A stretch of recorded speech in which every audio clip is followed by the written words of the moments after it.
Hey, good afternoon, everyone. Good afternoon. Good afternoon, Good afternoon. Professor. Good afternoon. Good Hey, afternoon. how are you? How's everybody? Well, I have just noticed that we are, eh, you know, we're kind of, behind the schedule in a way because you understand that I released the lecture videos like 2 days ahead of its schedule, so that actually, this was very ambitious. I was being very ambitious. You see, according to the schedule, simple interest and simple discount, this topic should have been covered by July 21st, but it was impossible to cover this just over 2 days. So, and then, if it were according to the original, so all of these videos are already, are not visible because it's been already more than 5 days. But, our um, live session recordings are there.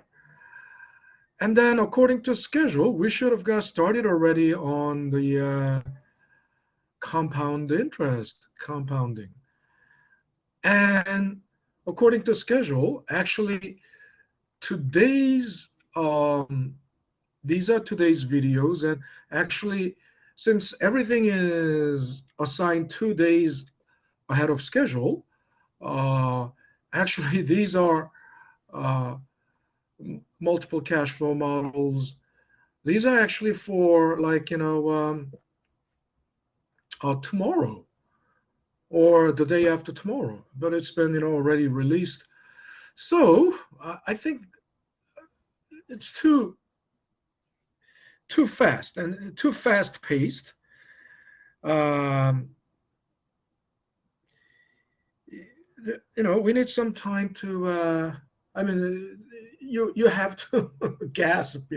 I mean, this is the without even breathing. It's like running full steam ahead. I don't think realistically anybody's actually keeping up with this at this point. So I will need to recalibrate everything. I think I will roll back a few things, few videos, so that it would be more uh, synchronized with, uh, where we are actually. So um, by the original schedule, then we would be at today 26th, right? Today's today's lecture video is Euler's number videos part 1 and 2. So this is today's video. So these were actually, Euler's number videos were released actually 2 days ahead. So I believe it was released already on Sunday. So, and then, actually, even we are up to um, the videos that were there, or I mean, that are visible today. Even Professor, yes, hold on. Yeah, I I have a hear you. question. Yeah, yeah. Okay, here. So we are too, the original schedule is going too far ahead, too fast paced. So I'm gonna recalibrate everything.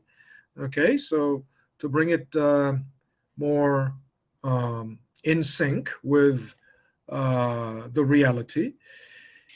Yes, go ahead. Someone had a question. Go ahead, please.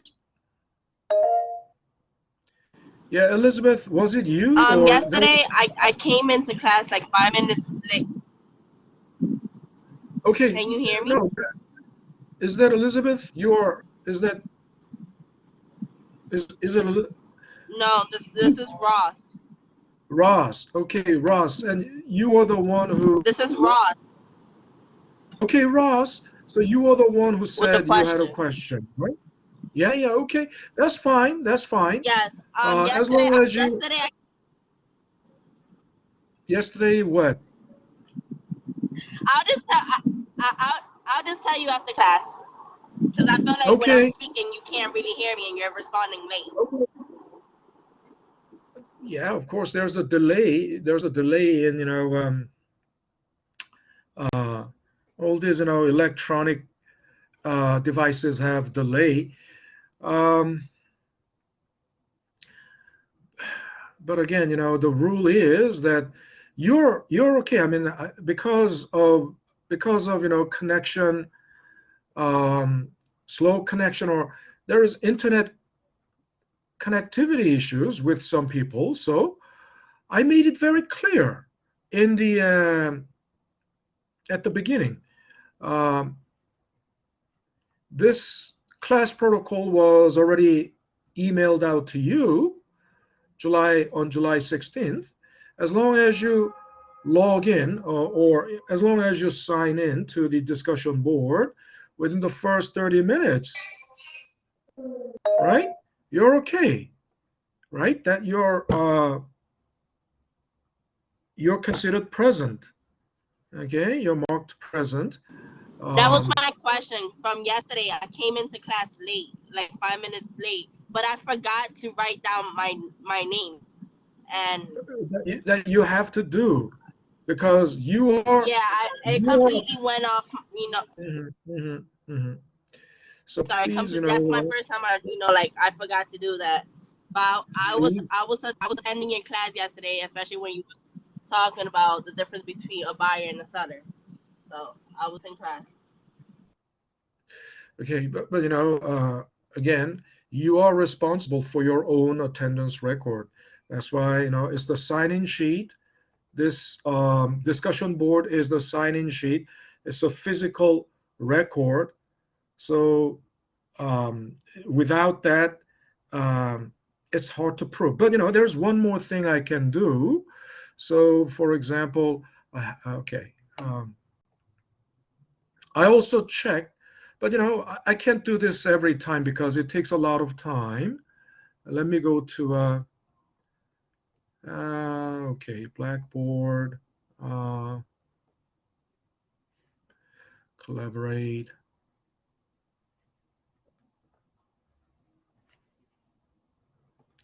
reports. Yesterday, view report, Ross Gonzalez. Let me see if you are there because this is the login and logout record. There you are. 1 hour 37 minutes. So you are practically, 1 hour 37 minutes. You're practically present. Okay. You logged in at 3:14, logged out at 5:15. So I also, and you had like 14 attempts because that's internet connection. You lose internet connection, so you attempted 14 times to log in, but overall you were logged in for 1 hour 37 minutes or 38 minutes, so you are present. I also look into that record, right? I check the record every way. Okay, so don't worry about it. Yeah, Elizabeth, yeah, you can lower your hand. Go ahead, Elizabeth. Professor, I was just gonna say thank you for um, just checking on the lectures because I know the lectures is a lot, and I myself have a little problem keeping up with the videos, but I've Mhm. definitely been keeping up with it. We also have a study group that we've been working on and trying to help each other learn what you're teaching us more and more. So thank you for Okay. realizing that it's a lot to keep up with the videos. All right, that sounds good. Again, as I said, I will recalibrate everything because I mean, the scheduled lectures are too fast paced and it's way ahead. So I'm going to recalibrate everything so that it would be more in sync with where we are actually. Okay. So there will be more, you will have more time. In other words, in the course materials, you will have more time on these videos. Now they are invisible, but once it is recalibrated, some of them may still be visible, right? Um, so please, stay tuned. Yeah, Denishan. Okay, Yes, so you could just call me Dennis. They just, Dennis. Yeah, yeah, I don't know why the school. your arm is raised. Your Yeah, hand is raised. So you had a question. All yeah, right, you. yeah. I have a question. Well, we all have a Yeah, question. We were studying last night, and we were confused about what homework we were supposed to do. So we see in the assignment area, you have a link called homework something, yeah, yeah, and yeah, then yeah. Look. but then in the Hmm. announcement we also see something that says homework. Yeah, yeah, of course. It's it's uh the cues are everywhere, right? In the announcements, I mean, this was also emailed out to you.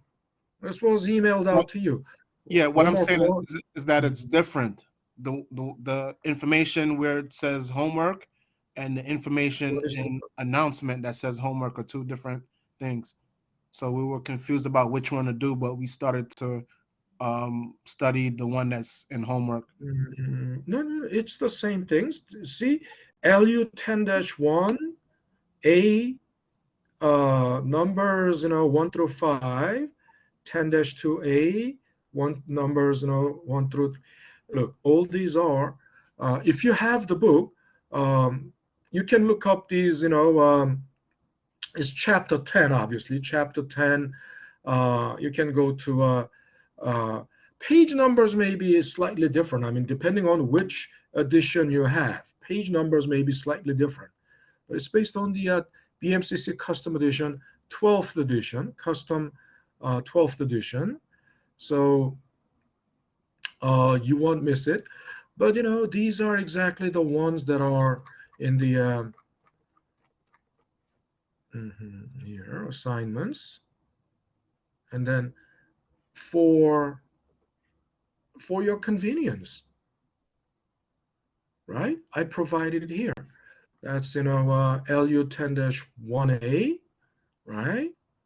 LU 10-2A, 3A, 11-1A, 11-2A, right? And these are the you will find the matching examples that we've covered in the class, right? You will find the matching examples. Um, okay, all righty. You'll find matching examples. So without further ado, let me, so we were stuck, we stopped here yesterday. So we were talking about the what effective interest rate and uh, type 2 loan. As I said, that is my own designation. It's the way I call it, type 2 loan. And what's the type 2 loan? Type 2 loan is like a mafia thing or pawn shop loan, right? You bring um, normally, if you borrow $10,000, right, uh, you receive $10,000, and if the term of the loan is 1 year, at the end of, at maturity, at the end of 1 year, you pay back the future value. If the interest rate is 10%, so then you pay back $11,000. That's usual pattern. That's the usual pattern, and I call it type 1 loan. But there's another type 2. Type 2 is like you take a $10,000 worth of something to a pawn shop, and the pawn shop owner, pawnbroker will give you only $9,000. Why? Because that 1,000 is the interest they take up front. So when you want your stuff back, you will have to bring back $10,000. That way they make 1,000. So the analogy is a little, the analogy is a little morbid. I know it's not a pretty analogy, but that's something you can see on TV. And for example, if you get a loan from mafia, right? You want $10,000 loan. You want to borrow $10,000, but they only give you 9,000 because that 1,000 is the interest they take up front. Okay, and then later, 1 year later, you pay back 10,000. That way they make 1,000. But in this case, I told you, what you effectively borrowed was not 10,000, but 9,000. Effectively, you paid 11.11% interest, right? Now that 10% is called discount rate because they discount $10,000 thing, whatever. And in actually in financial market, in money market, in short-term money market, I told you that's short-term money market, right? Short-term financial market is called money market. And in the short-term market, in money market, what happens quite often is they discount, they factor the promissory notes that are like $10,000 promissory note, and then they discount it because they need cash urgently. So they sell the promissory note to the bank or a factor. Once again, factor is that third party financial company that specializes in promissory notes. And it's not only the promissory note. I mean, the example we use here is only the promissory note, but in reality, invoices are exactly discounted this way, right? I don't know if ever you have ever experienced discounting invoices. If you work, I mean, if you have a job and somehow you are working in a company and in like accounting department, or you would be familiar with factoring. And what is factoring? Suppose you have invoices. Invoices mean what? You sold something to a buyer. Your invoice is the proof that they owe you money. Suppose you sold $10,000 worth of parts, right? Let's say you are a part manufacturer, part like mouse, computer mouse, and you supplied 1,000 units of computer mouse to a computer manufacturer. You don't get paid right away. I've been telling you, in business to business, in B2B, the payment, they pay, the account is settled at the end of the month or at the end of the quarter. You have ongoing business relationship with your client, and your client is a big manufacturer.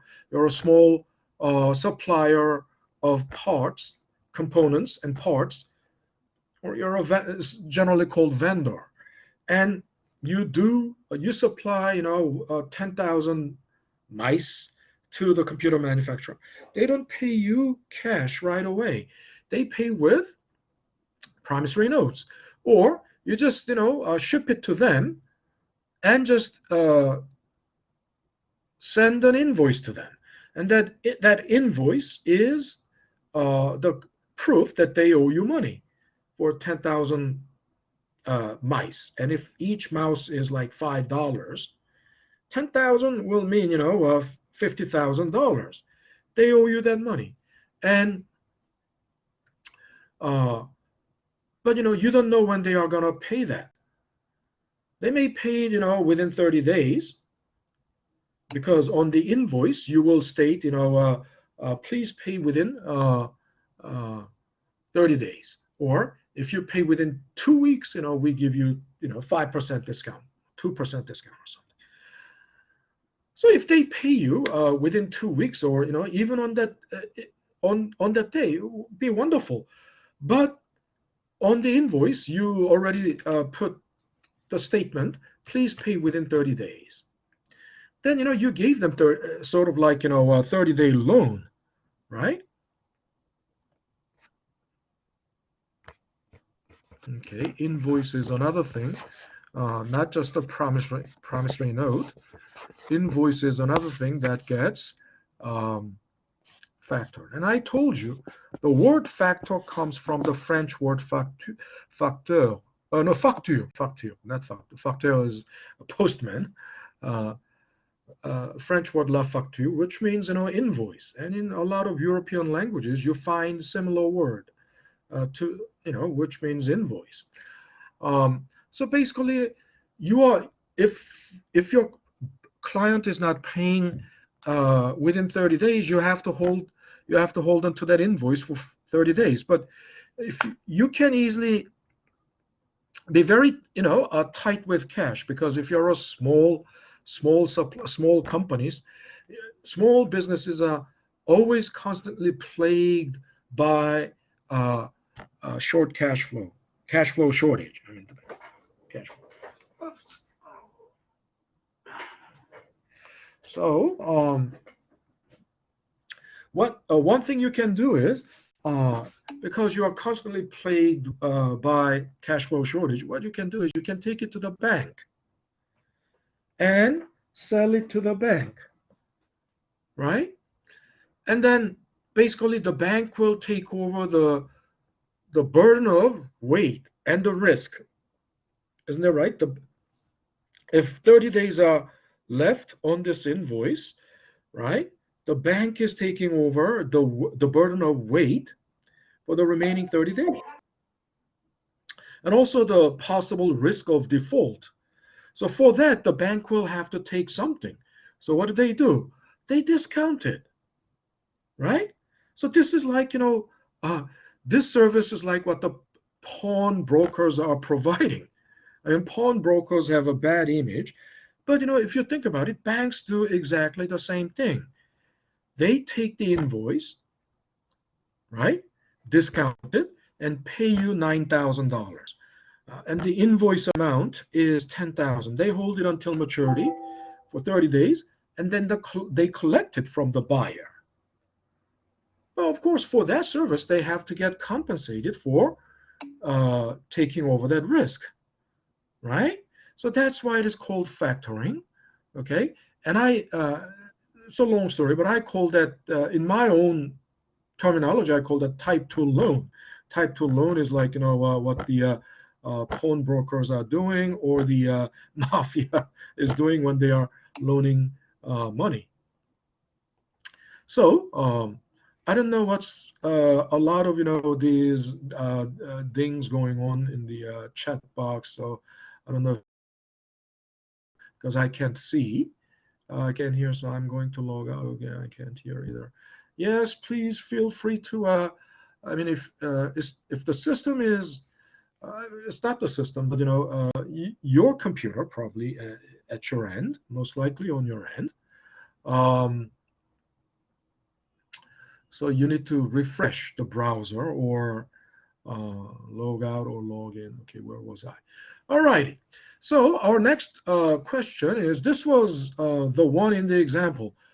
Someone bought, okay, let me go to,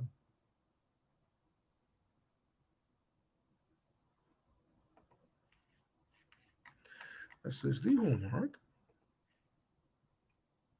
Oh, what's going on? It logged me out, but I hope Collaborate was not interrupted. Collaborate was. Okay, so practice examples, right? So here you see, you will see.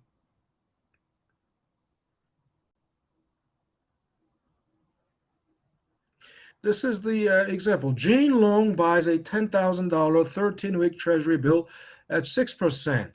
That means discounted at 6%. What is her effective rate?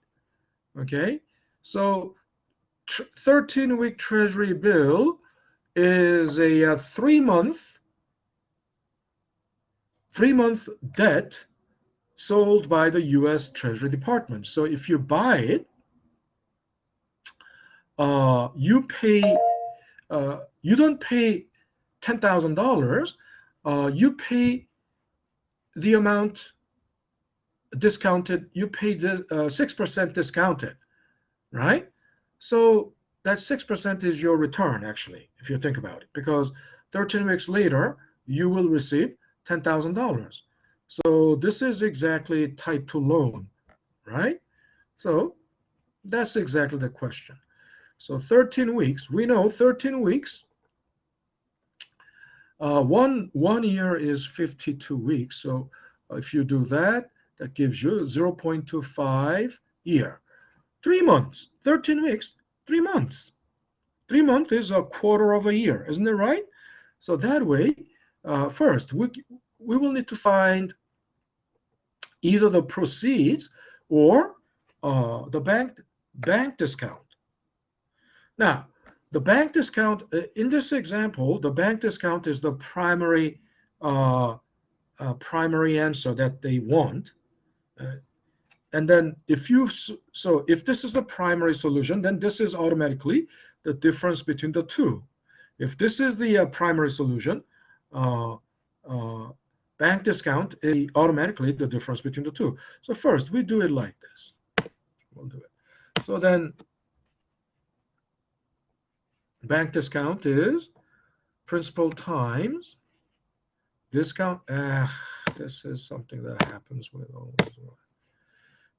Principal times discount rate times, okay, time. Don't do this. C42, C42, and time, okay, and hit enter.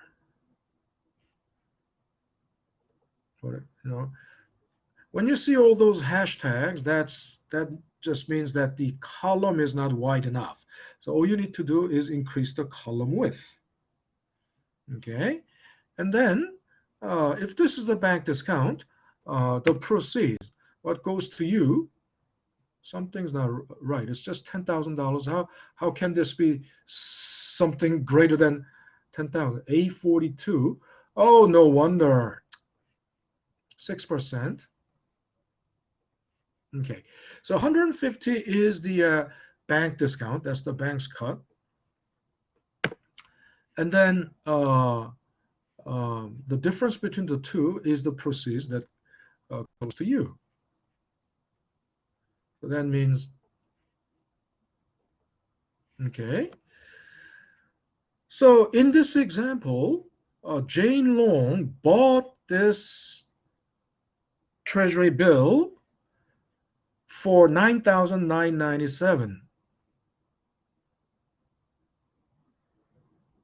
That doesn't look. Why is this always doing this? Why is it always doing this?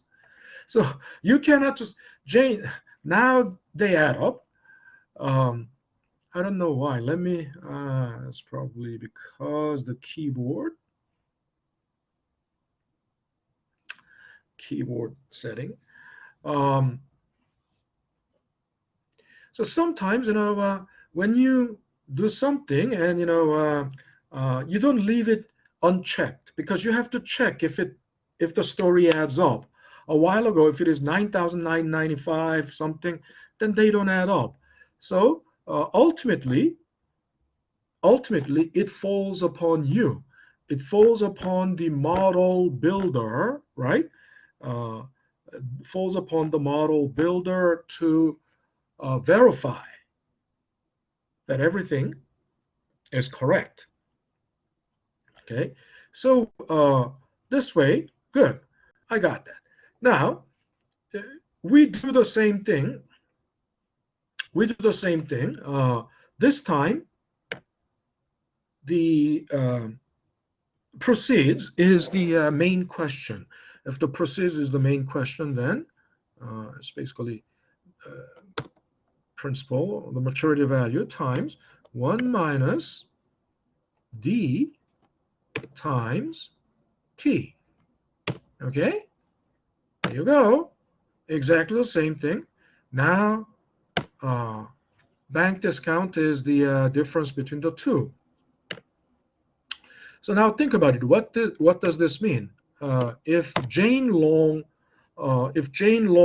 bought this treasury bill, right? Then she paid 9,850, and 13 weeks later she will receive 10,000. So her profit, or in this case, this is her return. In other words, her interest is 150. Effective rate. We talked about this yesterday, and let me rewrite that for you, because it's the same thing as we know interest is P times R times T, right? How do you find R? You do I over P times T. Now, think about it. It's pretty much the same thing.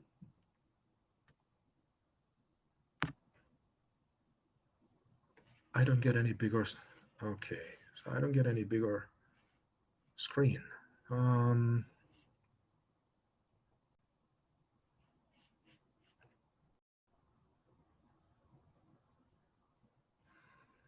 do I turn it back?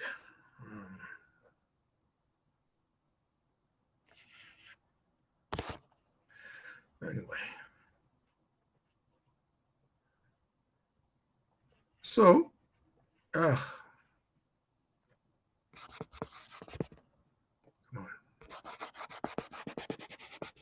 And just like that, we do. I mean, what is B? Bank discount is basically P times D times T, right? So, but from if this from from the borrower's from your perspective, I mean, if you are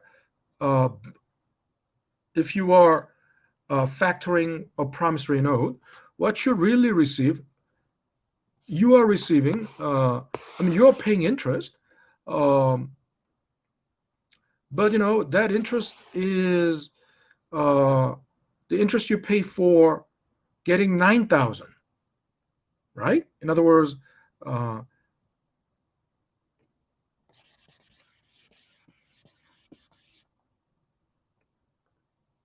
if the face value of the promissory note is 10K, but you're paying 1K upfront as interest, you are effectively, and that's 1K, you are effectively borrowing, you're effectively getting 9K for 9K, and you're effectively paying 1K, interest of 1K for borrowing 9K. So if you're solving this equation for R star, which is the effective interest rate, then effective interest rate is solving for that, and it's still, same thing, B. So let me delete this. I think I can. So then, put this back here again. P times R star times T, right?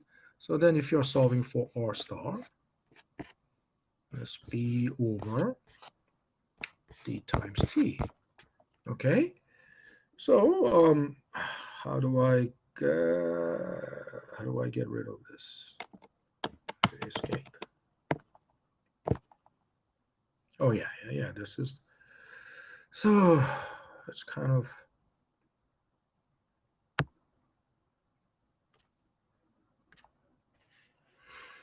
so to find the effective interest rate, B over D times T.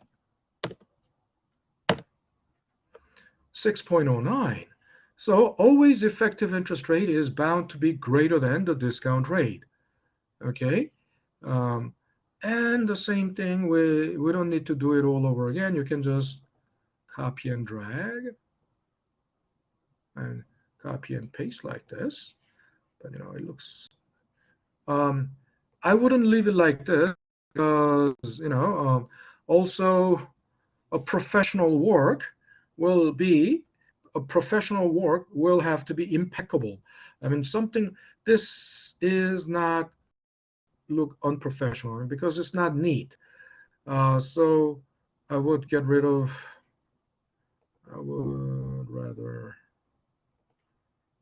okay, have no border there, and then put a neat border. There, that looks better, right? Okay, the next question. So I think it's already the same thing. We don't have to. If this is the unknown, okay, the same idea. We would know it is 0. But what if we didn't know that? Of course, it's not a big deal, right? What if we didn't know that? So Jane Long has a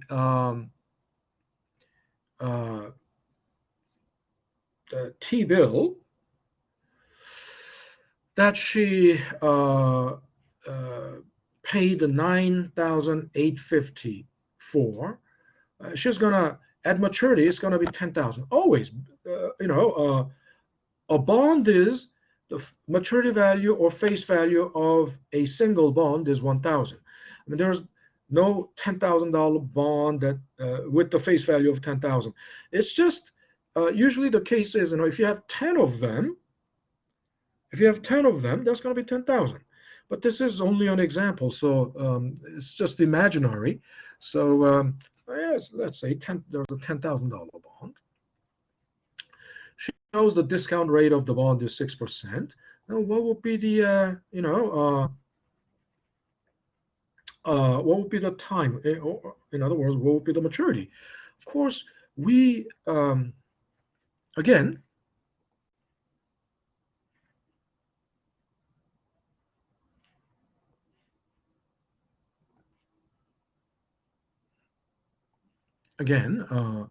Where is my? So I think I better. Okay, I'll bring it up.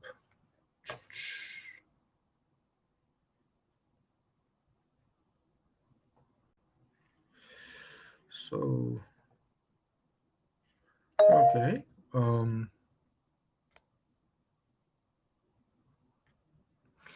So think about it.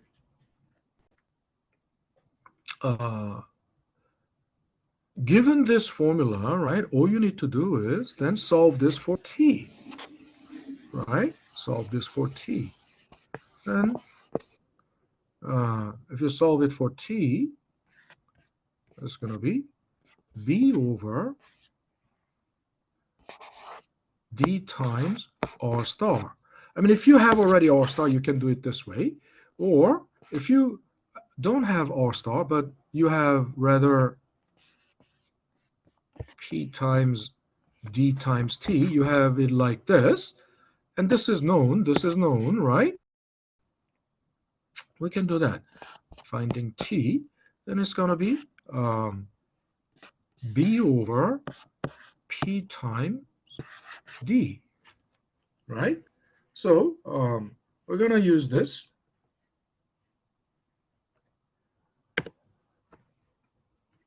So it's going to be b over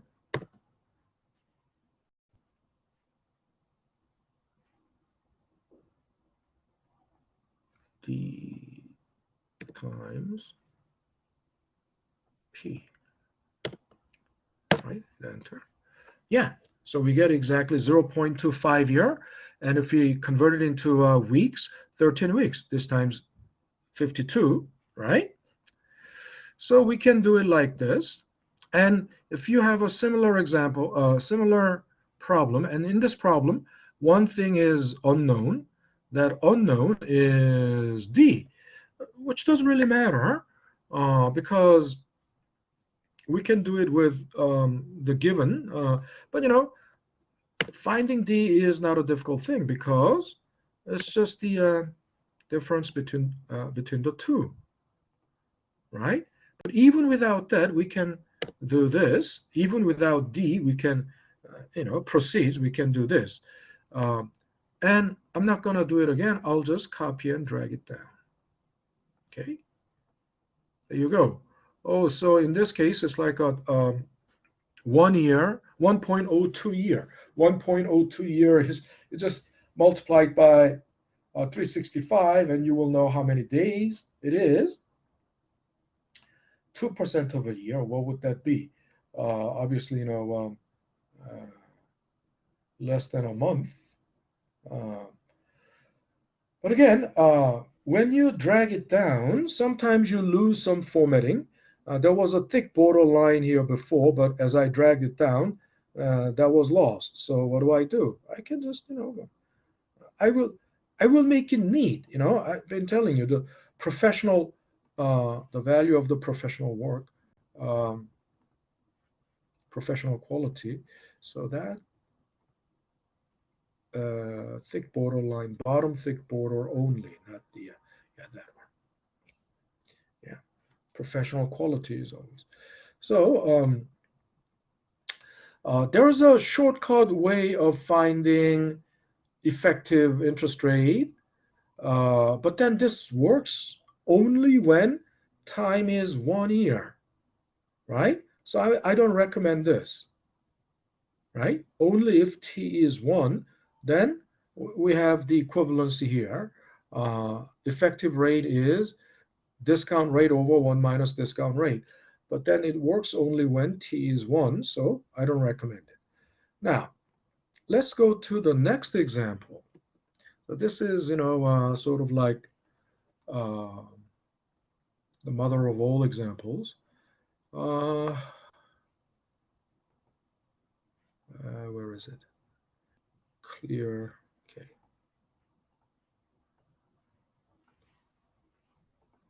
I think the file you downloaded, this is all, as blank.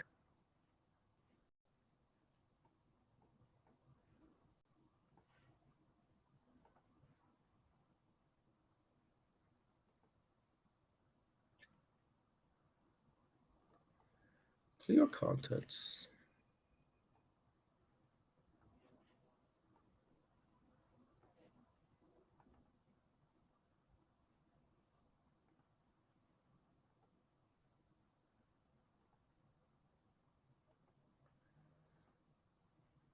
Okay, so what is this? I think this is one is okay. We will need, where did I put that?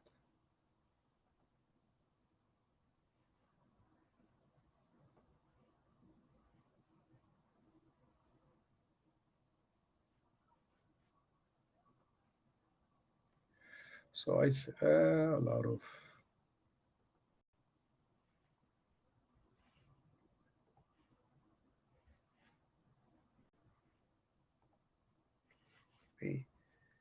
um,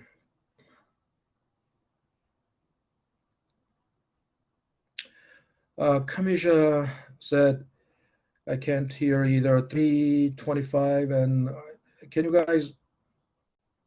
It's 3:46 now, so can you guys hear me now? Kamisha. Okay, my connection is poor. Yes, I can hear you. Okay, good, good. Good. So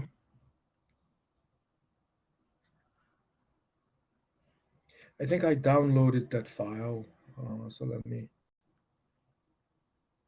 look it up.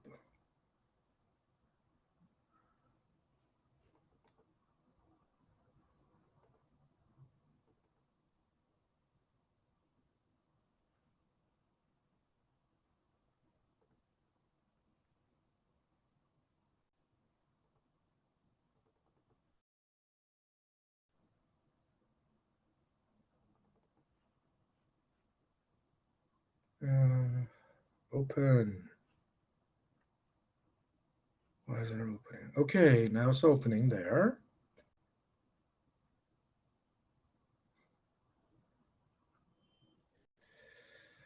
So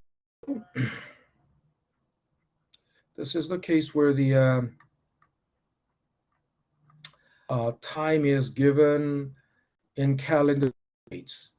So here, okay. Complete the practice quiz to see how you're doing. Okay. Practice quiz. Date of note, April 8th. So promissory note is issued. Face value or the principal of the note, 35K. Length of the note, 160 days. So in other words, the maturity is 160 days from April 8th. Once again, if this is a promissory note and the buyer paid with a 160-day promissory note, it is not illegal, but it is, as a business, it's very unprofessional and unethical, right? It's not illegal, but it's like I'm not, I'm going to pay you only in 160 days. And if you are a small business constantly short of cash flow, this is like a death sentence, right? Of course, you don't have to wait. You can factor it. So the story goes, you're gonna, but this is, a promissory note with 11% interest rate. So if you hold it for 160 days, you will have the interest of, 35K times 1.11 times 35K times 1 plus, right? 0.11 times 160 over 360, right? So whatever that may be, that's going to be the maturity value of the this promissory note. But you can't wait. So what you did was you took it to the bank on June 8th. Took it to the bank on June 8th. And you factored it. So bank applied 9% discount rate. So then, of course, you will receive some proceeds, and the bank will take some cut, which is called bank discount. So it's exactly that scenario. Let's take a look. Yeah, April 8th, June 8th, 35,000. So this timetable belongs to this example. Okay, not this one, because I know, not this one, because this is obviously, but we can use that too. But here,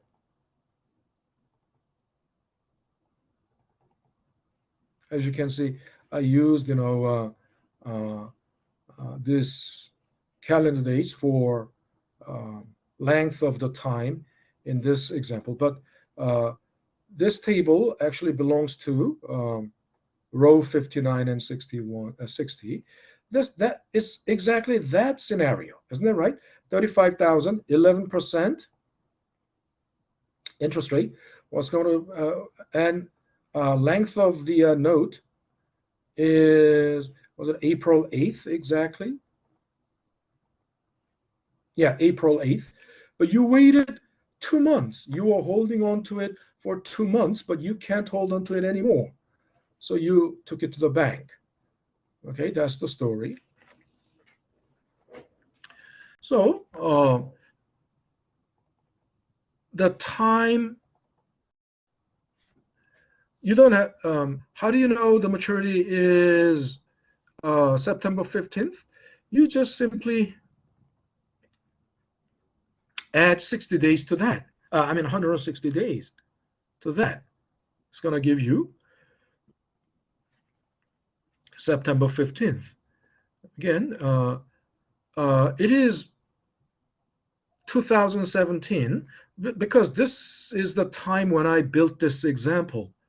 If you don't, you can put 2022, doesn't matter. I mean, if, for example, if I just put, 48 here, it's going to be 22, right? Well, also,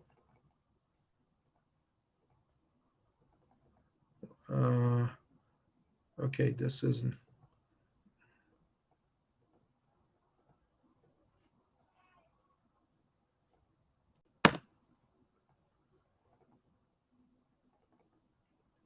Okay, so anyway, T0, now let's take a look at the labels. T0 is time 0, so that's the beginning of everything. That's the beginning of our timeline, right? We are, I can also draw here, so let me, color might be, okay. So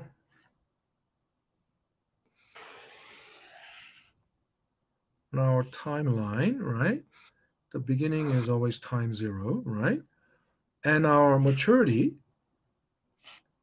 uppercase T is the maturity, right? Uppercase T is the maturity.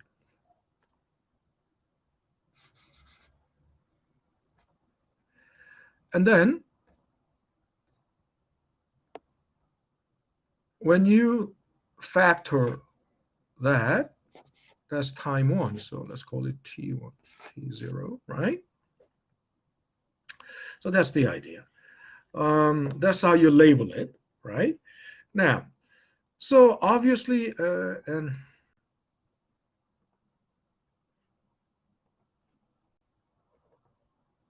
we know how to convert that into years, okay? Future value is not a difficult thing. All you need to do is P times 1 plus R times T. Hit enter. We got what happened here?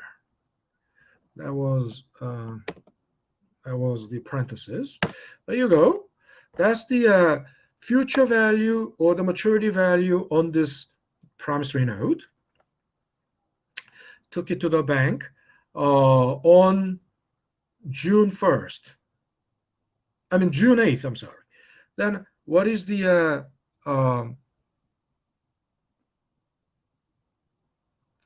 discount period? This much is the discount period, right?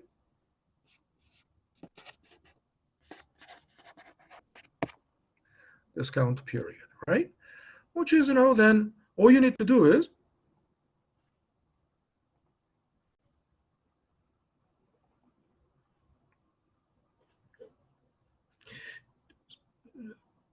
the maturity, uppercase T minus T1, divided by 360. Once again, unless otherwise specified, the default is always ordinary interest year, ordinary year, right? So there you go.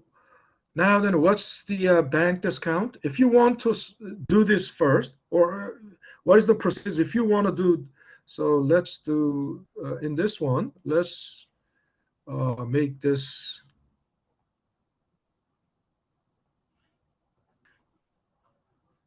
okay. In this example, let's make D the primary solution, okay? Then B, bank discount, is just the difference between the two. Professor? Yeah. Excuse me, this is Shirley. How did you come up with September 15th? How did I? Okay, hold on. I'm gonna get to that. But since I started this formula, let me finish this first. Okay, so it's the maturity value times 1 minus discount rate times T. And there you go. So this is, and then the bank discount is the difference between the two. So that's what the bank takes. All right. So how did I, September 15th?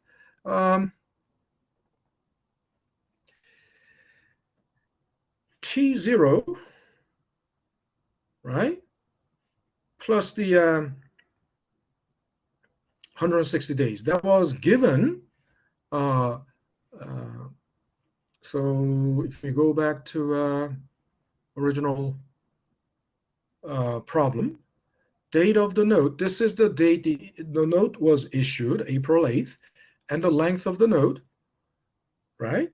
Maturity, 160 days. It was given. So that's why I said, when I was talking about this example, if you were the if you were the seller and you receive this kind of promissory note, it's like a death sentence, especially if you're a small business, because small businesses are constantly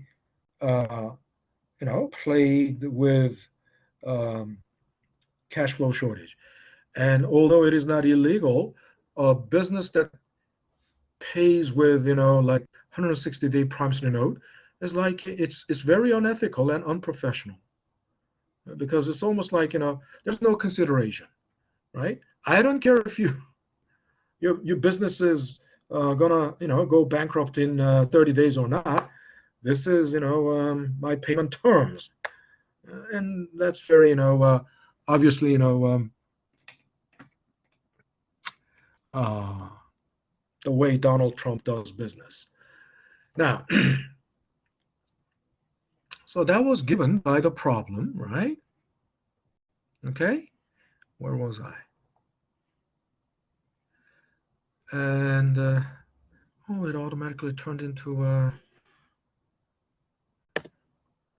okay. So 160 days is basically from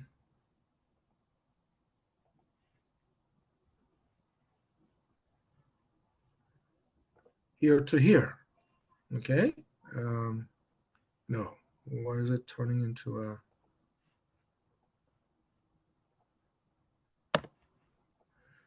okay. From here to here, 160 days. That's weird.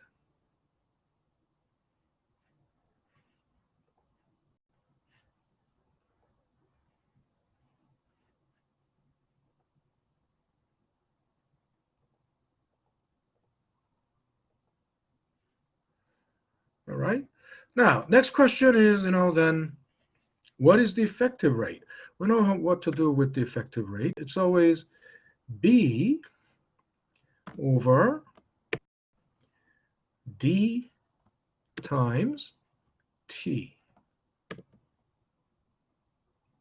And there you go. You got that. And for that matter, you can do second example. The principal on the promissory note, 125,007 whatever, and then interest, it pays interest of 13.75. Originally issued March 7th, but how many days? Let's see how many days it was. 180 days. 180 days. So maturity is September 3rd. You can't hold it anymore. I mean, you were holding on to it until July 19th. You can't hold it anymore. You factored it on July 19th. Well, under that scenario, then, what would be the maturity value on the promissory note? You just, maturity value or future value, drag it down. You get that. The bank used, 9% discount rate, and the discount period. That's it.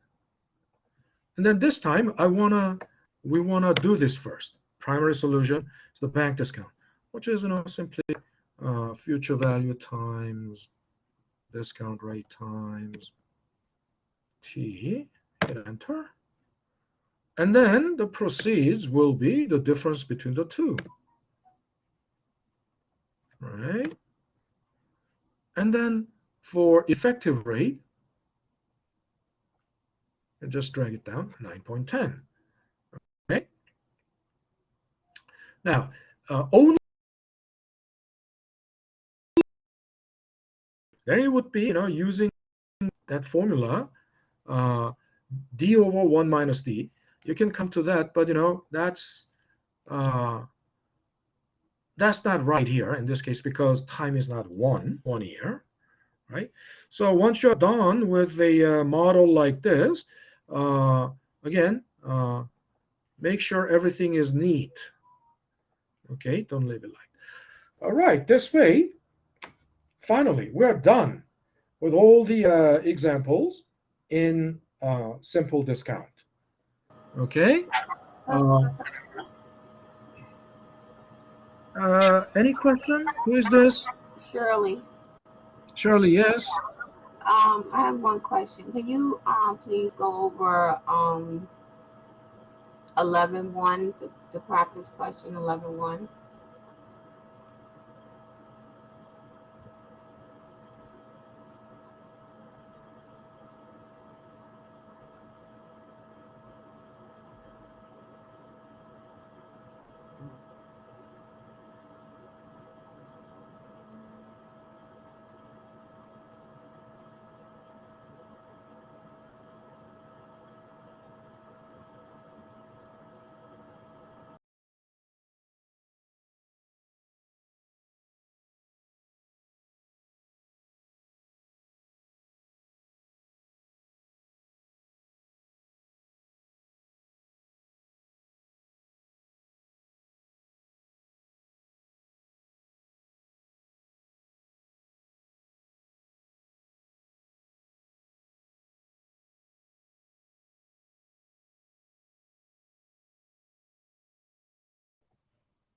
All right.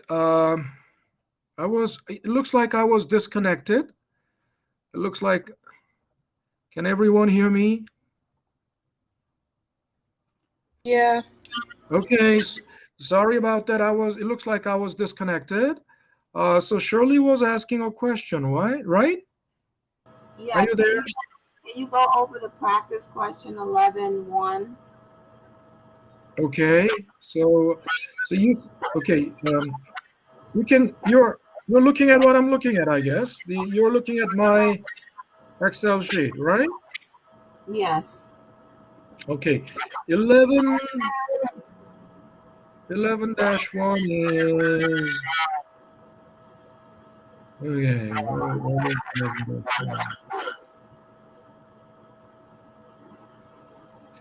I mean, 11-1. Which one? Like number 2 or number 1? Number 1. Number 1, okay. Warren Ford borrowed 12K on a non-interest bearing simple discount 9.5% 60-day note as some ordinary interest, maturity value, a bank discount, warrants proceeds. Okay, so this one,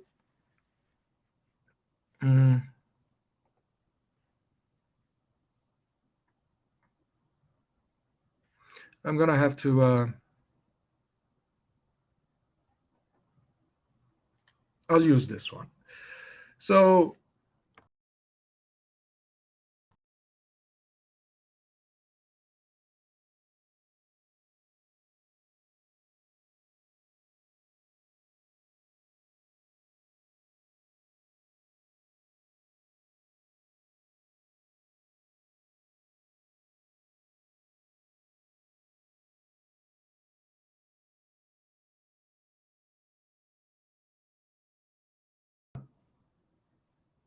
okay, let me simply insert.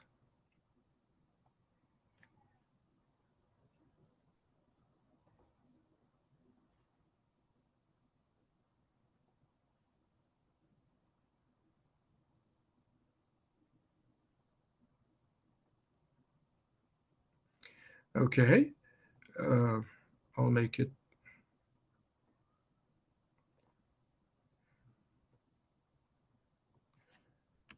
stays, right? So, and if we turn it into the 60 days, not percentage, I'll take care of that later. 60 days.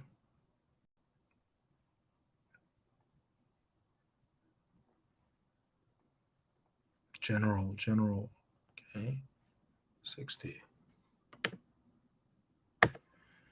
Okay, it's no longer week, so I'm gonna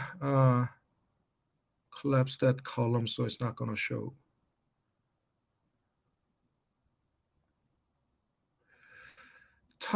In years, you divide it by 360 ordinary.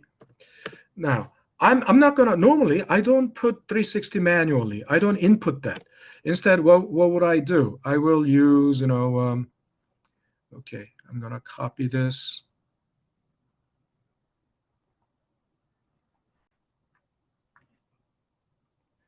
Because you leave,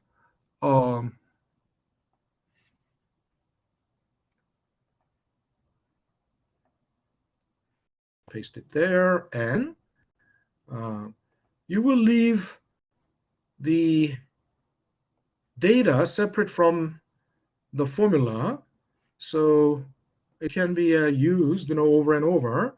So in that case, now it's already calculated. So the bank okay, I cannot move, but what goes in there is obviously, I cannot even move that. Okay, let me. But this is where our effective rate is. This is where the effective rate is. So you will see. So this way we got, if bank discount is the primary primary solution, we go for that first, and then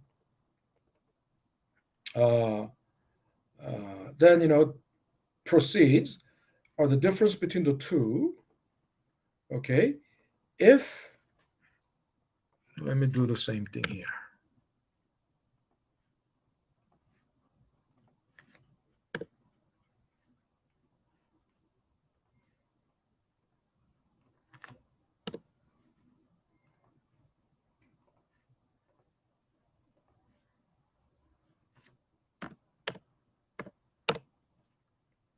Ah, 60 days. It's not percentage. Number general.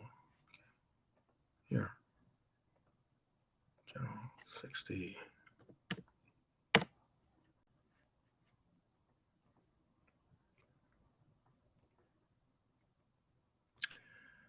And this one is going to use exact interest here, because when I copied, it's going to point to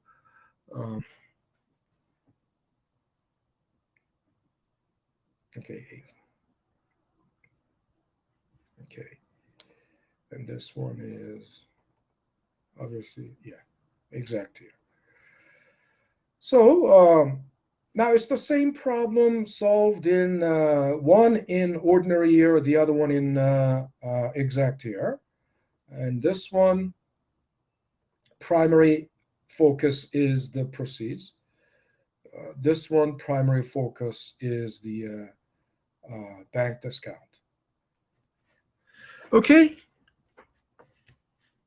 Shirley. Yes. So clear now? Everything is clear now? Yes, thank you. Okay, you're welcome. And all righty, so what's the time? It's 4:10, so we're gonna take a 10-minute break and reconvene at 4:20. Okay, all righty, let's take a 10-minute break.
All right, now we're back. We're back.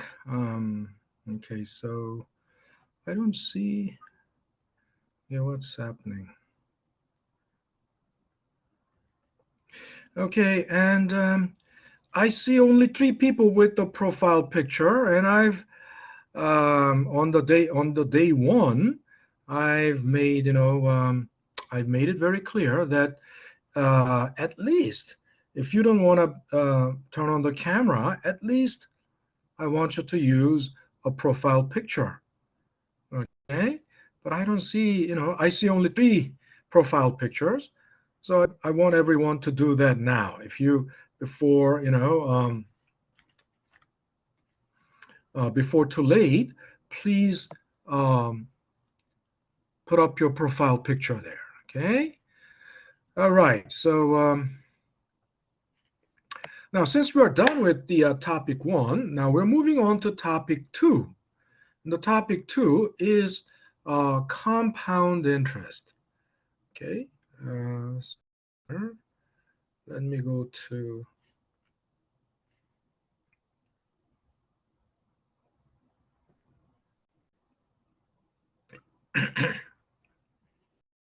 So topic 2, compound interest. So we actually got started on this on the 22nd. So a lot of these videos have been already released. All right, so we're not that far behind. So what is compounding? I mean, this is something we already discussed as we were talking about the where's my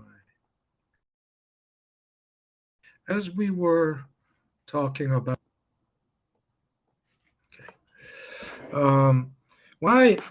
when we started on the simple interest, right? Simple interest rate. I told you, although simple interest is basically, finding future value by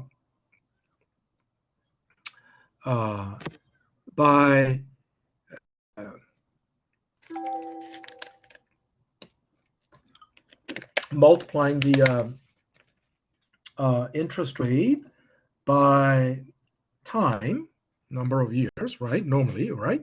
Of course, T can be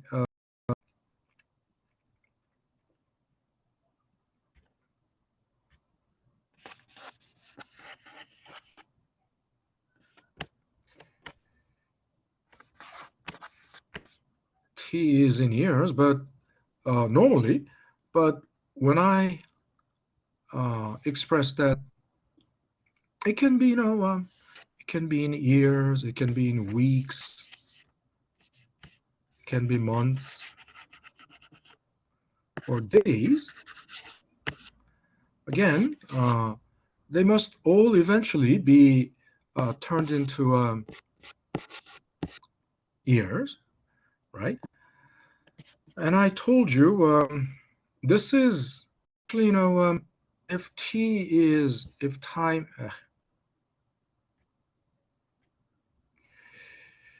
simple interest rate is used only in the short-term financial market or money market. Okay, so if T is greater than 1,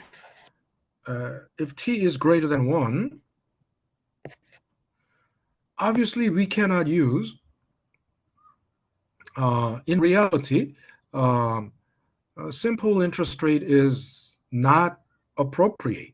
If time is greater than 1 year, then what happens is, compound interest rate.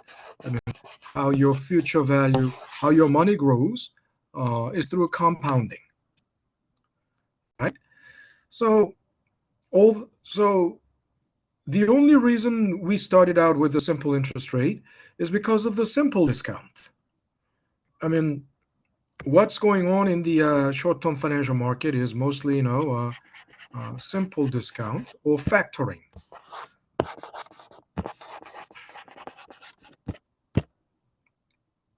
Slash. It disappeared. Where did it go?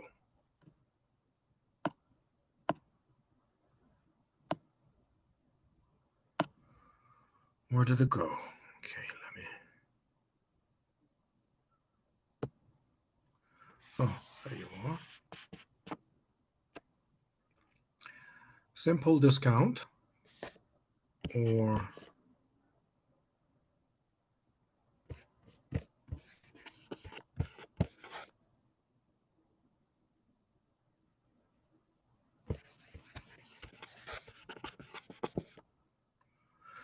to understand simple discount, we must start with the simple interest rate first. So that was inevitable.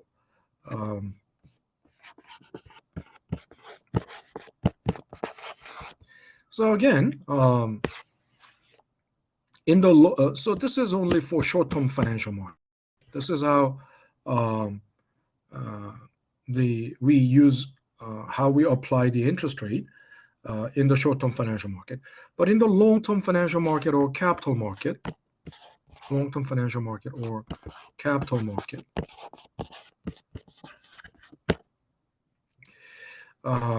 it's compounding or compound interest rate that's being used. Where am I? So what is compounding? How does compounding work? So let's think about it. Let's think about an example. First, so let's say you are putting $10,000 at 10% for 3 years.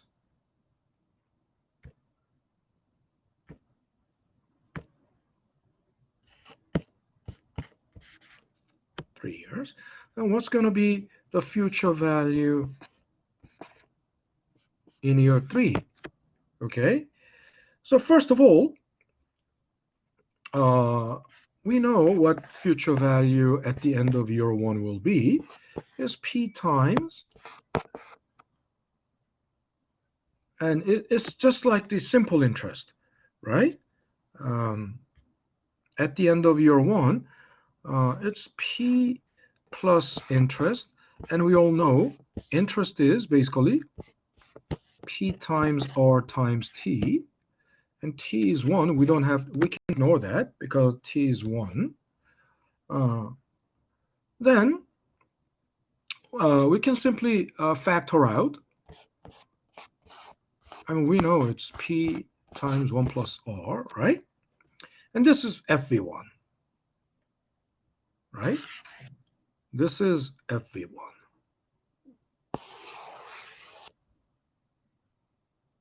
Okay. Now, with that in keep that in mind. I'm gonna rewrite that here. So.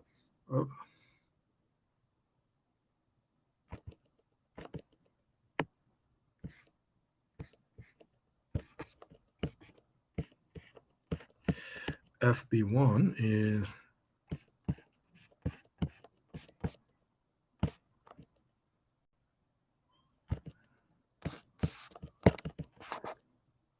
P plus P times R, which is then P times 1 plus R. And then that's future value 1. Now, then what's going to be the future value 2 at the end of year 2? Well, so what is there? What is sitting there at the beginning of year 2? Anyone? What is sitting there at the beginning of year 2? In your bank account at the beginning of year 2, what's sitting there? Anyone? The beginning balance? Say that again? Is it the beginning balance? Beginning balance. So what is the beginning balance? What is the beginning balance at the beginning of year 2?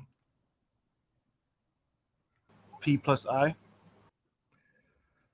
Yes. Or what is another name for P plus I?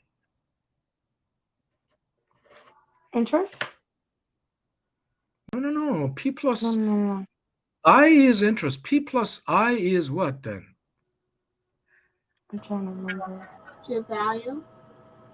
Is that future value? Who said what? Present value plus interest. No. Yeah, P.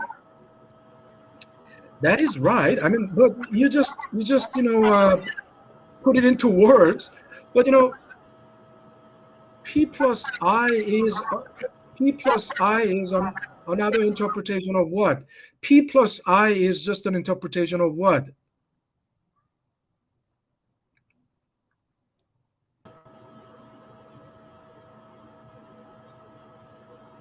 I wrote it there. FV? Is it P plus I is in other words. Ah. FV, future value? Yeah. Someone said what? Someone said FV, Yes, future value? yes, Shirley. Yeah. Just FV? Just FV? FV2. No. FV1. P plus FV1, FV1, yes. the future value. And who is this? Who said FV1? Elizabeth, Professor.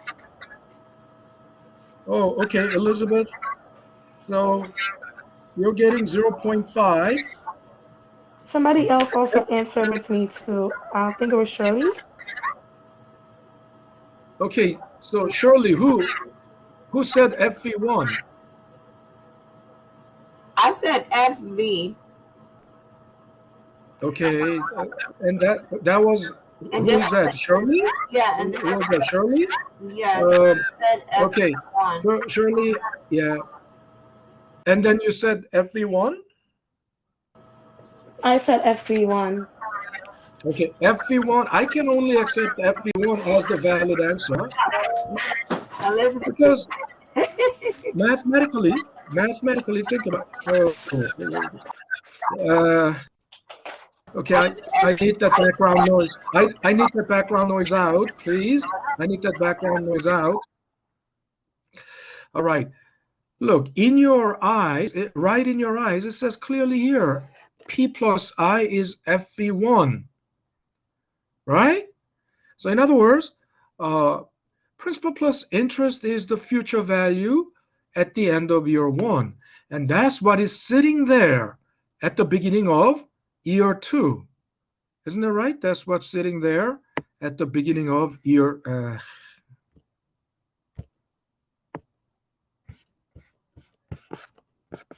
So that is the beginning balance at the beginning of year two. And then in year two, you will earn interest, right? 10% or whatever, you will earn interest.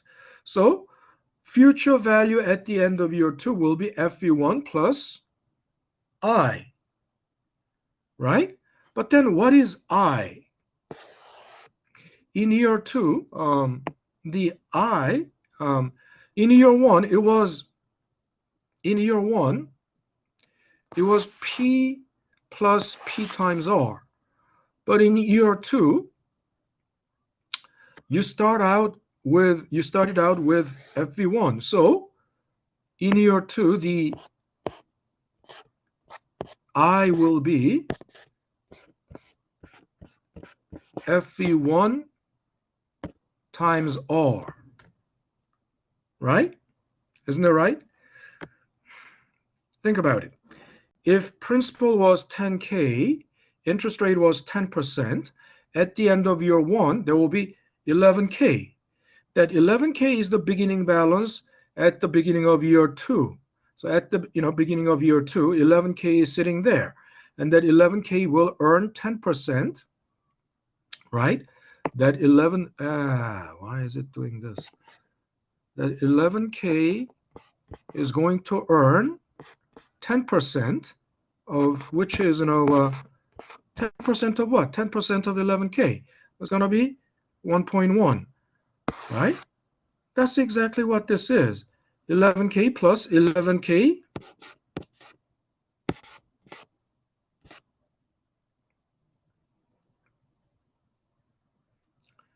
11K times 10%, which is 1.1K, right? So by the end of year 2, you will have, and we know we can factor out the common factor.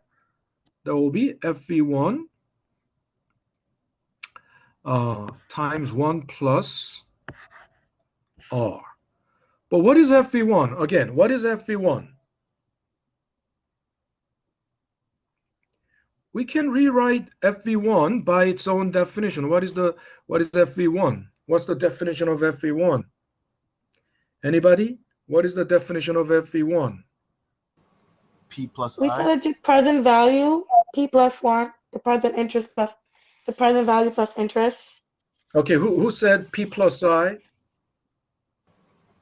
Someone said P plus I, right? That was me. It was Dennis Sean. Okay, who Yes. was that? Dennis. I think Dennis. Okay, Dennis. Yes, it's P plus I. Dennis, you got 0.5.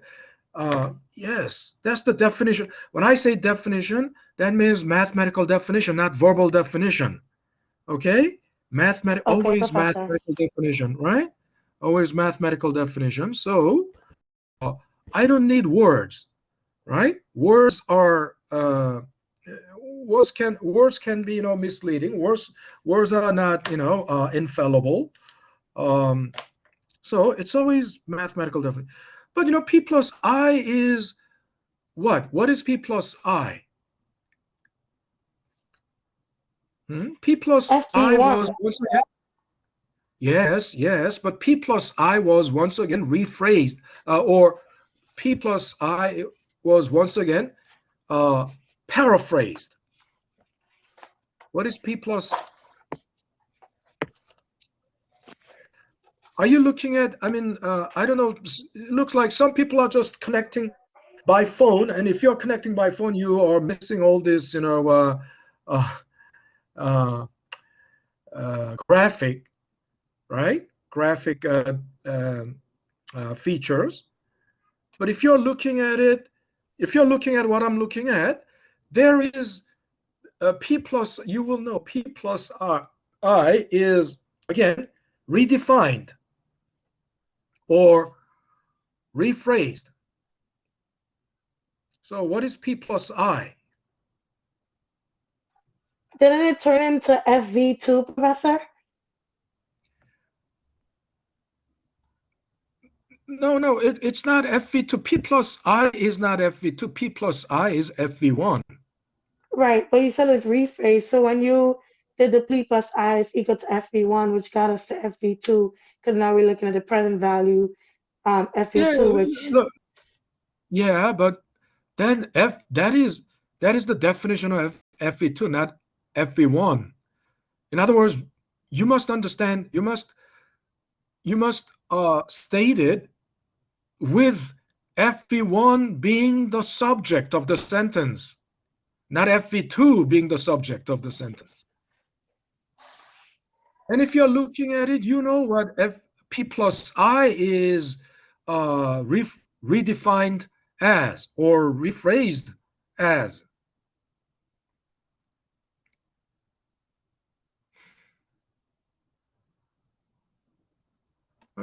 Anybody? Don't you see that? It's right in your eyes. It's right in your face.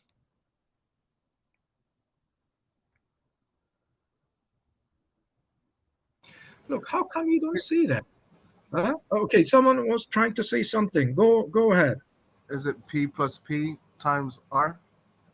Yes, that's right. But then that's just in the middle. I mean, what is the what is the conclusion? It's P times that's 1 plus R. Yeah, yes, of course. And who is this? Dennis. Okay, Dennis, you got another 0.5. Yes, of course. Think about it. What does that mean? Equal. What does equal sign mean? Huh? Equal means this thing is right. This thing is equal to this thing, which is equal to this thing, right? So in other words, in conclusion, P plus I is this.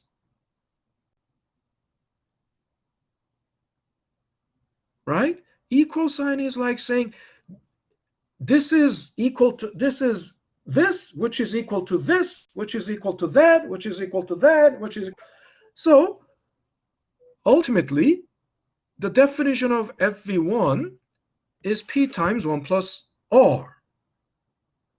So now then FV2 is defined like this, and then we have FV1 here, so it can be redefined. So how do we redefine FV2?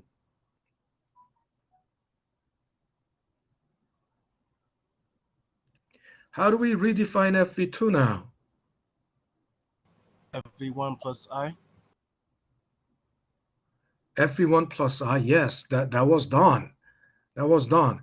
And then that was redefined again as FV1 plus FV1 times R, which can be redefined as FV1 times 1 plus R. So then how do we redefine FV2? In other words, we can redefine FV1 there. Isn't that right? We can replace FV1 by its own definition.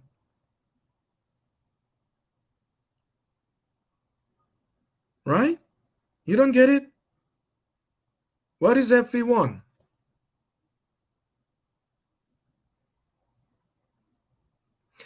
We just redefined FV1. What is FV1? It's P plus I. No. Yes, it's P plus I, but that's not P plus I is only it's a middle step. It's not the conclusion. Mm-hmm. Why do you keep going back to middle step? I mean, we already got to the conclusion of FV1. What is the conclusion of FV1? Okay, Professor, so can you restate what you're asking? What is the definition of FV1? It's the P times 1 plus R.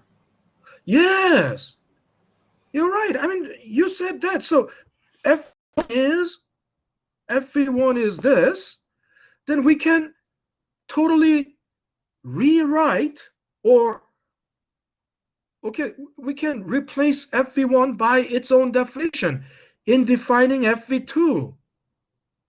You understand what I'm saying? FV2 is FV1 plus I, which is FV1 plus FV1 times R.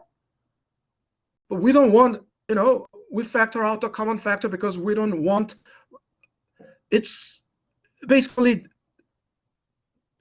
the mathematical rule is avoid any redundancy. To avoid any redundancy, we need to factor out the common factor. So we factor out the common factor, we come to FV1 times 1 plus R.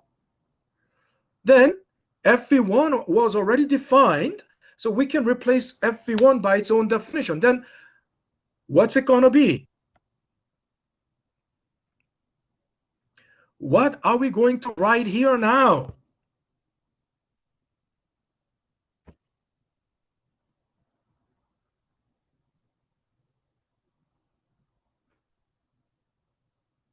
Hey, come on, guys. This is, I don't know why people are so almost like, numb or catatonic when it comes to a mathematical logical process. This is simply a logical process. Since listen, FV1 is defined, FV1 is defined as this, and FV2 is defined as this, which contains FV1. So then can we not replace FV1 by its own definition. That's just a logical process, and people are so catatonic when it comes to a logical process. There's nothing to it. Look, what comes then? How do we redefine this? Anyone?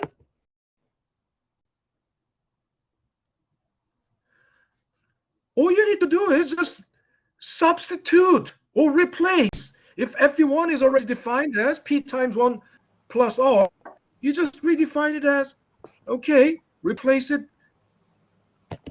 by its own definition, which is P times 1 plus R. And then here is another 1 plus R. This is FV2.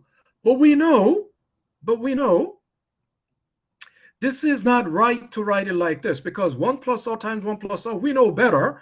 1 plus R times 1 plus R is,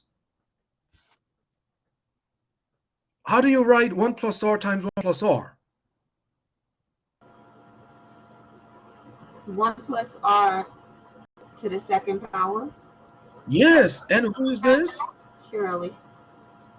Shirley. Okay, Shirley. All right, you got 0.5. So, yes, this is the way to write it. So that's why FV2 becomes P times 1 plus R squared. Okay? Now, finally, because what we wanted to know was FV3, future value 3. Now, again, so at the beginning of FV3, what is sitting there? At the beginning of FV3, at the beginning of year 3, what is sitting there? P plus I.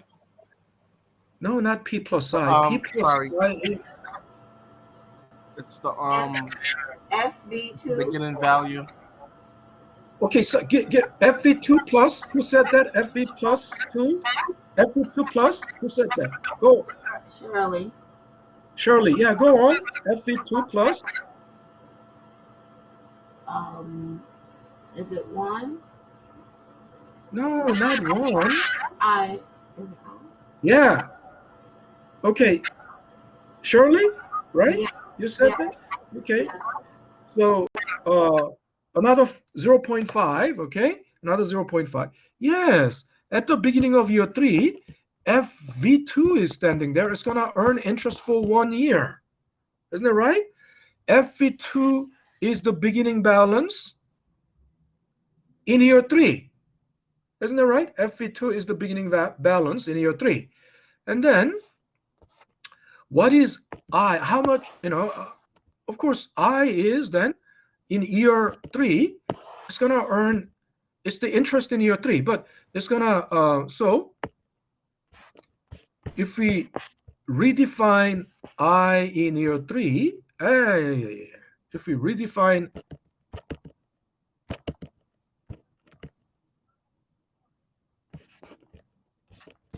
I in year 3 is FV2 times R, right? In year 3, it's going to earn 10% again. But what's going to earn 10% is not 10K, not the principal, but FV2 will earn 10%, right? How much? FV2 will earn 10%. FV2 is 12.1. We can. So it's going to be 10% of 12.1. Okay. So again, then rewriting, we can factor out common factor FV2. If you factor it out, it's going to be 1 plus R. But we know what FV2 is already. What is FV2? What is FV2? What's the definition of FV2? We did it just a while ago. Anyone?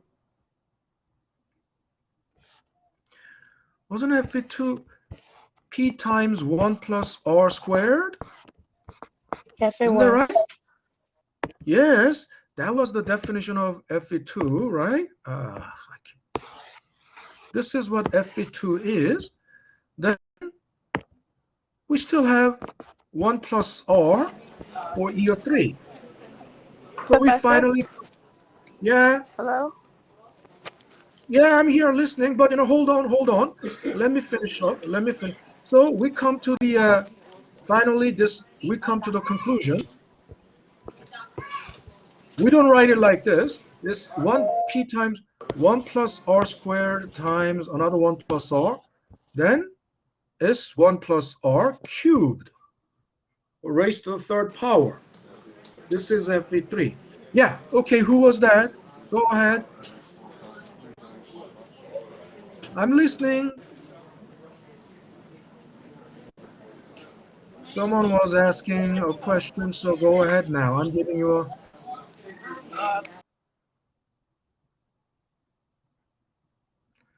Hello? I thought someone had a question. Okay, all right, I'll have to, I'll have to move on. So now, if we keep going like this, we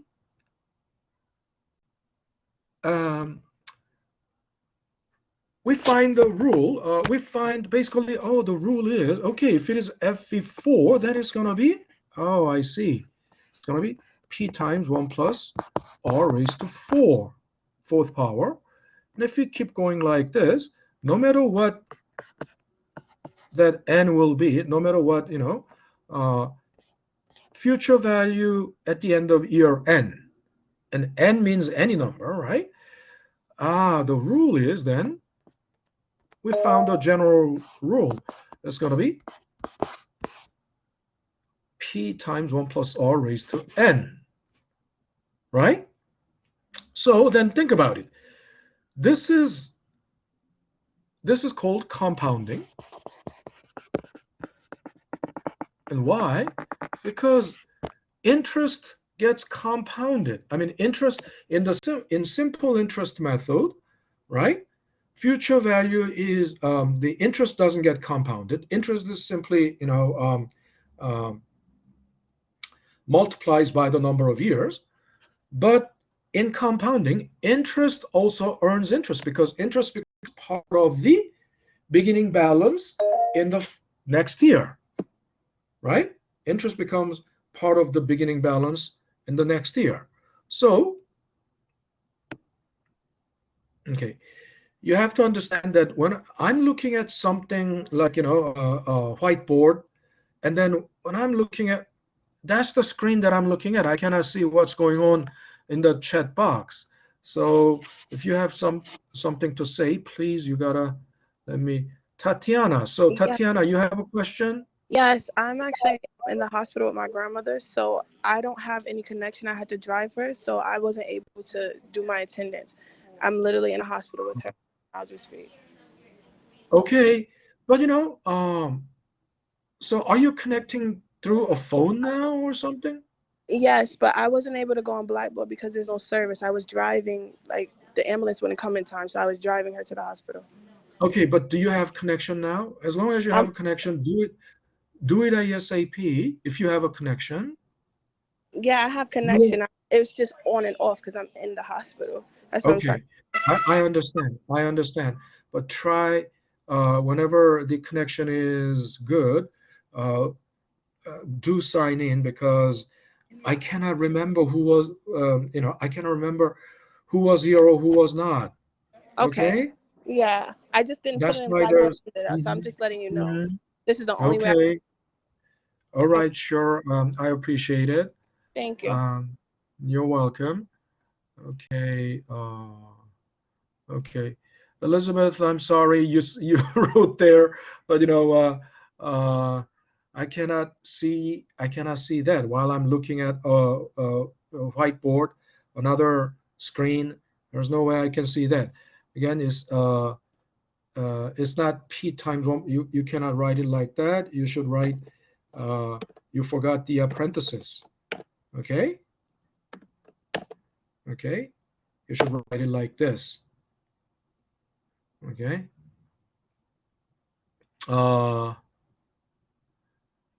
Again, Professor, I was just able to sign in. Sorry, I was here the whole time. I'm just at work. okay. And who is this? This is Eric. Thomas. Okay. Do it ASAP. I did it and, just now. Okay, good.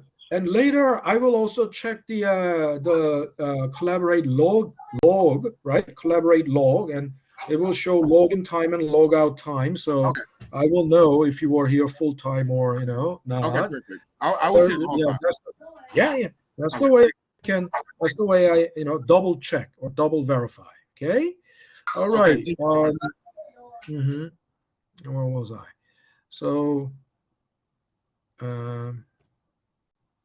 So again, so this is what compounding is. In other words, so this way you do the future value will be greater. The future value will be more than simple interest case, right? Why? First of all, let's think about future value 2, right? And principal is 10K. I'm gonna get 10K you. Stop playing. Clean. I'm gonna have you sit down, Joanna. Don't make me get mean. All right. Whoever it is, your kid, the Oh, am I off mute? Oh, my bad. I'm sorry, guys. yeah, your little young kid, young boy, better not make you get to him, right? All righty. So think about it. Future value 2 will be then 12.1K. Now, think about it. If it is simple interest, if we did it by simple interest,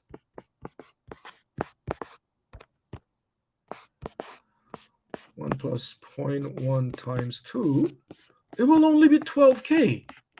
Now, if we keep going like this,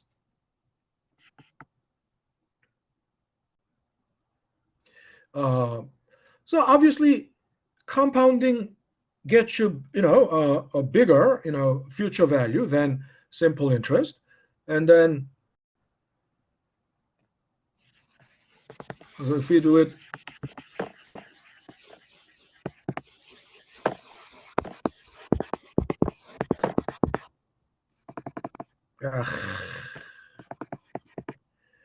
so then think about it. Future value 3 at the end of year 3 is 10K times 1.1 raised to the third power, of course. And it will be, we can use, to do that, but we're going to use Excel to do that, so don't bother. But I'm just just to make it simple, 10K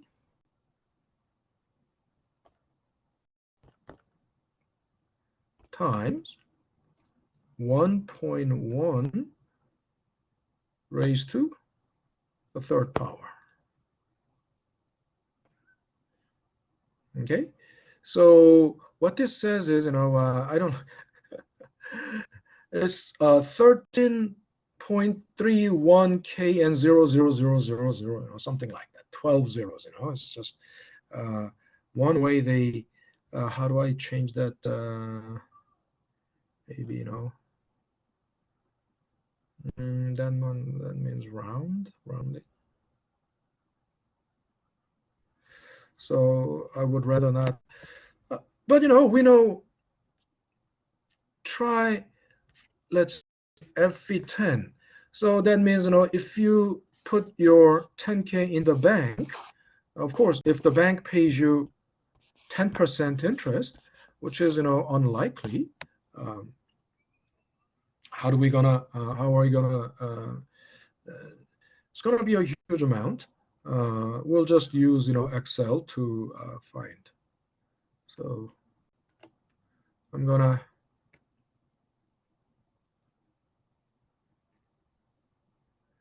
stop this and go to do I have compounding.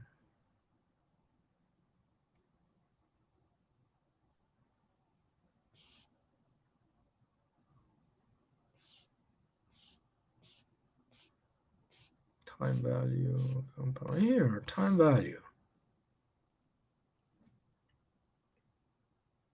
Also, this is the file that's posted there. This is the file that you have. Okay. Single cash flow model.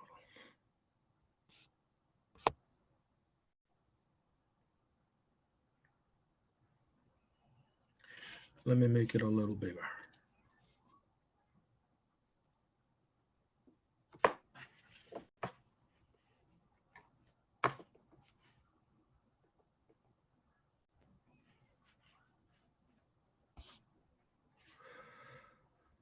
So this file, you have it there, right? You have it,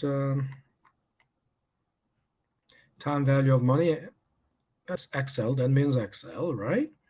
If you open that, and let me make sure this is clean. In other words, not filled in, right?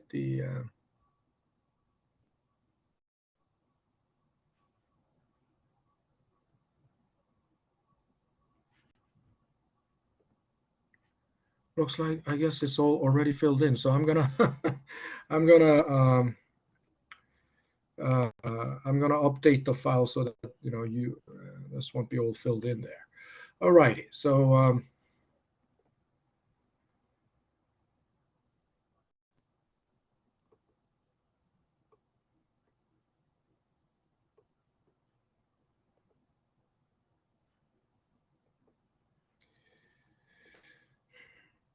so let's just finish up that example. So you put $10,000 in the bank, and if the interest rate is 10%, keep it for 10 years. I'm going to explain what M is later. What I did here, I built it exactly like, so you might wonder, what is that? What is, isn't it just P times 1 plus R raised to N? Yes, you can do it like that.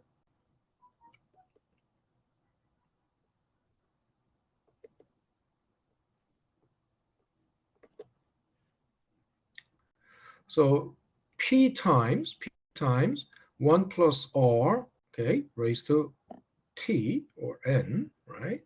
And there you go. So it's just $10,000, but if the interest rate is 10%, 10 years later, you will more than double your money, right? You will more than double your money. But what is then this column D? What is the column D saying? Column D is, it says M. M is compounding frequency per year.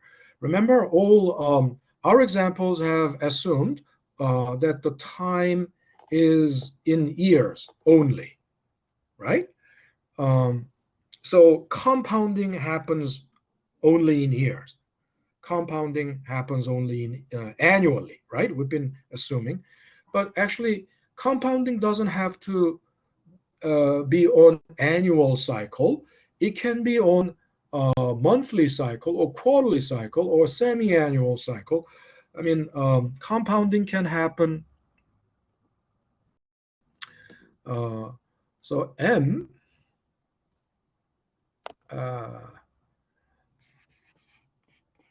is compounding frequency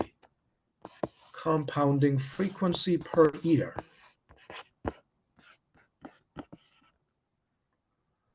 So M can take, M can be 1, 2, 4, 12, 52, 365. I mean, normally, we don't use more than 365, but, theoretically, it can go on. It can go on even daily, by hour, minute, by the second. Sometimes, continuously. So obviously, if M is 1, that means what? That's annual. Compounding happens annually. Once a year, twice a year, semi-annual. 4 times a year, quarterly, right? quarterly means every 3 months, not every 4 months. If it's every 4 months, you can have only 3. That's trimester. 12, of course, monthly. Right? So the next example was exactly that, the same scenario. You put $10,000 in the bank, and APR. Remember, APR is annual percentage rate. Annual percent. That means annual interest rate. Right? So for 10 years, annually 10%, 10 years. But if compounding happens 4 times a year, quarterly, then I will need to make adjustment. I will need to make adjustment to that interest rate. I need to make adjustment to the interest rate, because each time it's not going to be 10%. It's going to be 2.5%. So I divide it by m, and raised to over 10 years. How many compoundings are going to happen? There's going to be over 10 years 40 compoundings, right? Because annually 4 over 10 years 40 compoundings, right? So this is just making adjustment, right? So if that's the case, so if compounding is quarterly, then 10 years later you're going to have $26,000, almost $1,000 more, right? So you can tell, oh, the higher the compounding frequency, the greater the future value. Although you have the same principal, same APR, same time, same number of years. If when there's a when compounding frequency is higher, you get greater future value. Okay, so I guess that's all the time we have for today. Okay, we just broke into compounding today. We broke into compounding. If you have any questions, today my office hour is already booked, so you can send me an email to book an appointment for my office hour. Okay, alrighty. So Professor? all right. Professor? All right, have a great day. Yeah, someone. Where's the link to see you on Zoom? Oh, is that Shirley? Okay. Look, in the course information, check out everything. Course information, scroll down, and then there's syllabus, and then all the. So go through everything. Then office hour, Zoom link. Okay. Okay. All right. All right. So send me an email to schedule an appointment. All righty. So that's it for today. I will see you guys tomorrow. Have a great day. Good night, Professor. See you tomorrow. Yeah. See you. Don't forget, tomorrow the homework 1 is due. Okay. All right. Okay. Stop. I'll stop recording. Stop recording.